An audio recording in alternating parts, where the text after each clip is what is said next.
7 difficult American accents that you'll never guess. I mean, I think I'm all right at guessing roughly where an American accent is from. I've watched so much American like TV and movie content, listened to like so much American music. Oh, but then again, maybe it's just the region, like because within the South, there's quite a few different Southern accents. So even oh god, this might be harder than I thought. let's try this. You guys try and guess where the accents are from. Also, I think for Americans this should be easier, but I still think this might be quite tricky. I think you know what an American English accent sounds like, but we will just see about that. America? Did you see that, America? You see that, America? Atlanta. I reckon he's from Atlanta. Rest in peace, Bernie Mac. You are going to hear 7 fascinating accents from around the US, but that does not mean you will know what they are, especially not the dialect one. So listen carefully, write your guesses in the comments, but you have to be fast. You ready? They're going to be at Roots Chris cutting buttonholes, pacing up and down like a walking Charlie. You have a conniption fit. The 7th word smacker, show me the... New York or New Jersey, for sure. Turn, Daddy. If you are used to saying insurance instead of insurance, well, you might be quite sure of this American accent. I just as soon drop a bomb on them all, or God forbid, flush them down a toilet with nothing more than a passing thought. Some of the main immigrant cultures that influenced this accent were West African, German, Italian, and Irish, especially those last two. But that's not all. Back in the 1700s, the area was a major hub. It's got to be New York. For immigration, and the first colony here was actually French. You'll hear that in the slang. If we're excited or if we're angry, that's definitely going to give you a cue of how we're feeling. Now, I might buy me a house somewhere and doing like that there, but I ain't gonna never leave from up. Actually, no, not New York. Oh, man. Oof. Chicago? Town. This is where I know, Earl, yeah.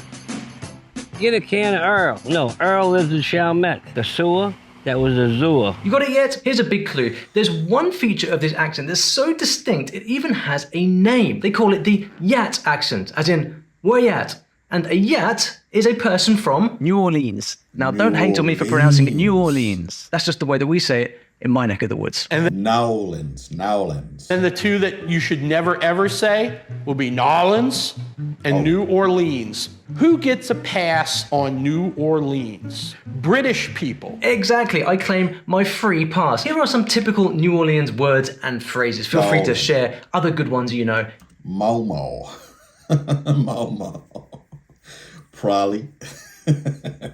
Who that? In the comments below. So the French claimed Louisiana in 1682. Then for a while it was given to Spain and then back to France. But French people didn't want to move to this area, so France sent a bunch of their death row prisoners to populate Louisiana. They were forced to marry in a mass wedding ceremony, shackled 2 by 2 and put onto a ship. How's that for a story? But there is a misconception that New Orleans is a southern drawl. It is not. It's also not the same thing as the local Cajun English. And if you ever wondered why this accent has a strong similarity to accents heard in New York, well, New Orleans got the exact same combination of immigrant groups. Oh, let's get going. Hoy-toy on the sand soil. Last night at waterfall, night moonshine, no fish. What? He sounds English. He sounds like he's from England. Sweet boat matter, Uncle Wood.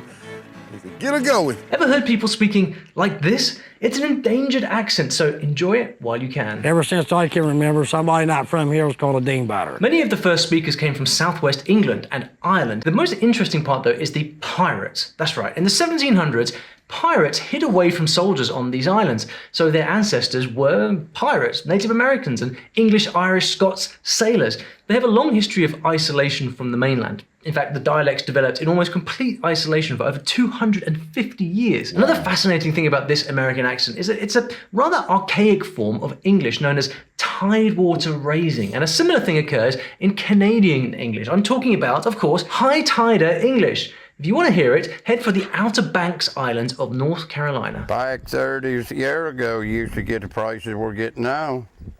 And it cost you triple to go out to fish them.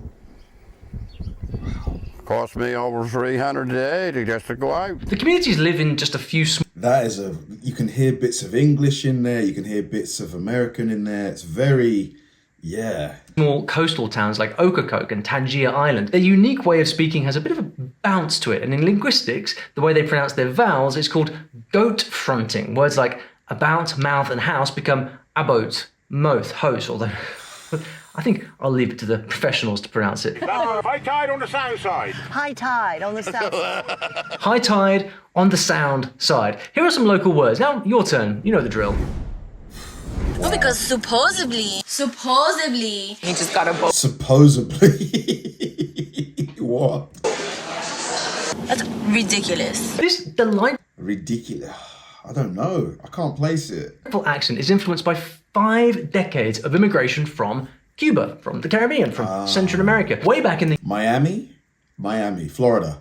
year 1900, the area was seen as a swamp, and for that reason it was sparsely populated. I mean, who wants to live in a swamp? No, because like the thing is that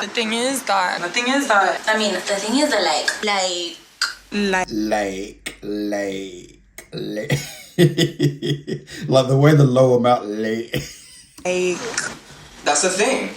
The thing is that. The wonderful climate and growing Spanish community made it a hub for people fleeing Latin America, and then it also drew non-Spanish speaking Caribbeans. And when you look on a map, well, this area actually is in the Caribbean. They haven't seen that I went to the club and it's like around the corner, and then we came back, and then we're looking and we're going, pero tú sabes, and then they fix their hair. Florida's most well-known dialect is unique to this city, Miami. Without a doubt, Miami sounds have an affinity with Spanish pronunciation. After all, English has 20 different vowel sounds, while Spanish has only 5. So there's a special rhythm and vibrancy in Miami English that you just don't hear in other parts of the US. And as we saw, lots and lots of hand gestures. Another hand gesture is this, which is me simulating someone hitting the like button on this video. Because when you hit the like button, when you like the video, it actually really helps out the channel, and I'm very, very grateful for your support. So please hit that like button. And of course, if you like videos like this, then you should probably subscribe to the channel too, because I make videos like this all the time.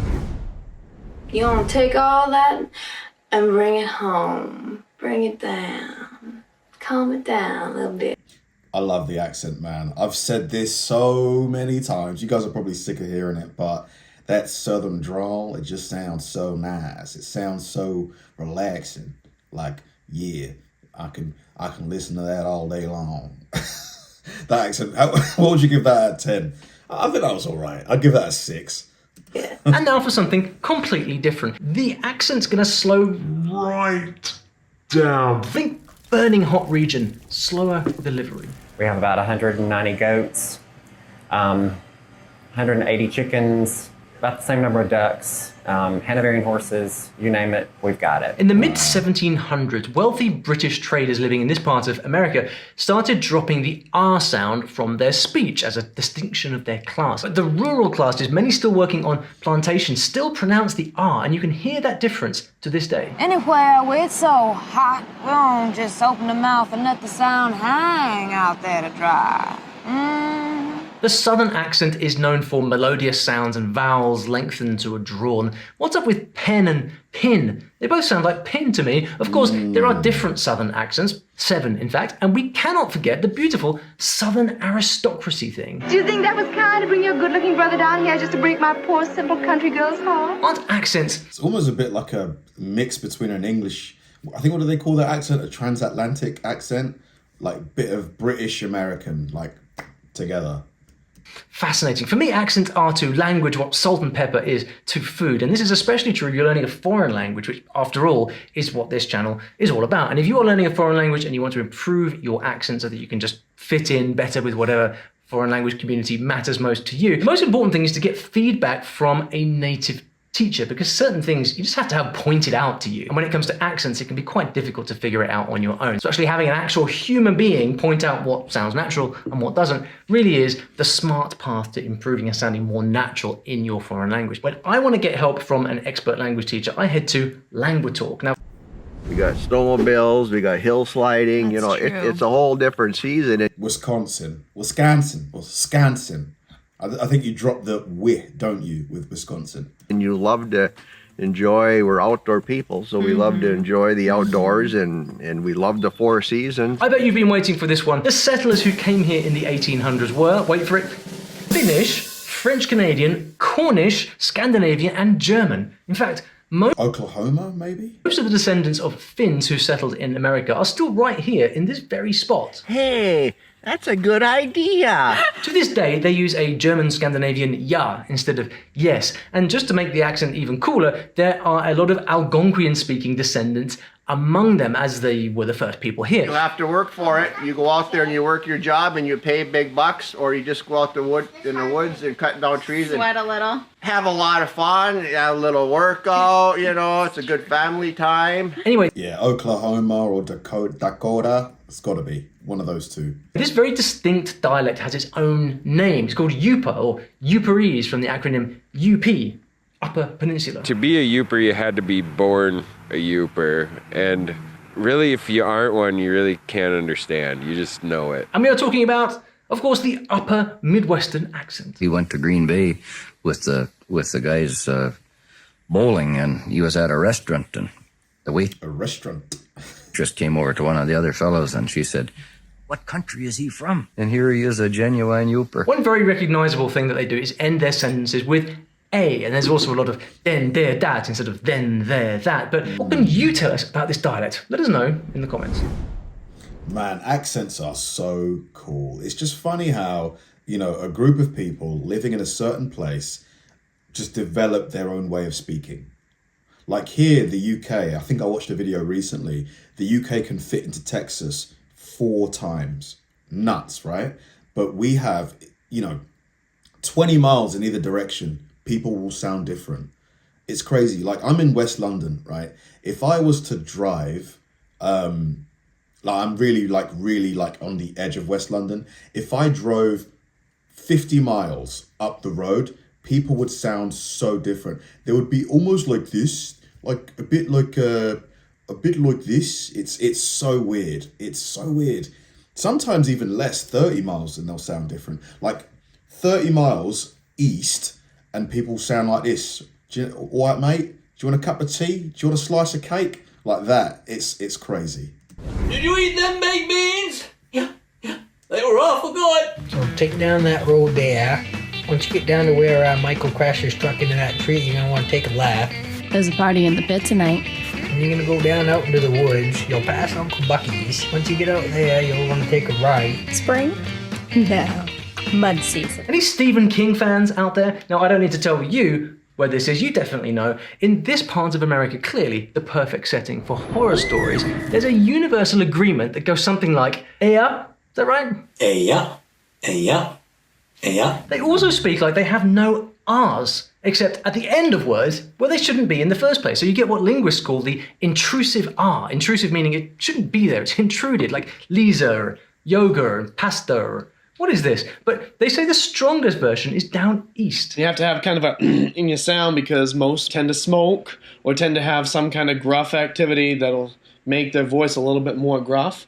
So I said, say these words: Eastport, Art Center. And what are we talking about? It is the awesome accent of Maine. Maine stretches from Boston north to New Hampshire and all along the Maine coast, but kind of isolated from the rest of New England, and that's all it takes to end up with your own accent. We don't have dinner, we have supper. We ain't busy, we're out straight. And if we're really busy, we're right out straight. There's a similar... Kind of a little bit like the Boston accent, a little bit like that, you know, park the car, Harvard Yard, a little bit of that, tiny bit of that. Origin story here to Canada's. It's an early French influence along with 17th century English and a bit of Scots-Irish thrown in. For a long time, the local accents were stigmatized as working class, and because of this, the thick accent disappeared. But I hear it's in a bit of a renaissance right now, and I hope that's true. And now guess what? That's what everybody want to know now, how we cook with damn bone and make things so good, like the neck bone. Now they tell you now don't eat too much because you cholesterol and all them things like that. But back then we ain't getting nothing but no cholesterol. It was good eating, you see? Now this amazing and totally unique way of speaking developed in the secluded rice fields during the Atlantic slave trade. Flam is a person, place, or thing who don't fulfill their obligation. They say they're going to do something. They say they're going to do it, they ain't never come through, so... It's almost got like a bit of a Jamaican twang. Little bit. If you say you're going to pick up the groceries from the grocery store, you ain't ever pick it up, you flam. That boy flam. You ain't show up to work, you say you been coming, that boy flam. You flam. The English they learned from the Anglo plantation owners was modified by their many African languages and the accents of lower class English and Irish servants. I know what you to call me for that for. Man, I been and did that. Man, the boy ain't tell you I did. I been going get him. Yeah. Nowadays, it's mostly I can kind of make out what she's saying, but I have to really like focus in. African Americans who speak it, those living on the Atlantic seaboard of Carolina, Georgia, and Florida. Come here, go ahead and say, you hot out here. You too hot out here. It's too hot out here. Yeah. Look, that girl is full up. I ain't even to be talking to y'all boy regular day. I could be talking to y'all like this, okay? And if you did a lot of camping as a kid, you might know the campfire song Kumbaya. Who doesn't? The song name is in this dialect. In fact, it's more than a dialect. It's an American English Creole called Gullah. Now, Gullah refers to both the dialect and those who speak it. Gullah's basic universal negator is ain from ain't, and they use an awful lot of multiple negatives. But you know what's also fascinating? I'll tell you what, it's how the US military teach their people foreign languages. Man, cool video. Like, those accents were really hard to place. Like, you know, the last one, I had no idea. No idea. Even the one before that, and there's just so many more. Like this video, if it was going to cover all of the accents in America, it'd be like 2 hours long, probably even more than that. Accents are just so cool. Thanks for watching, guys, and I'll see you in the next one.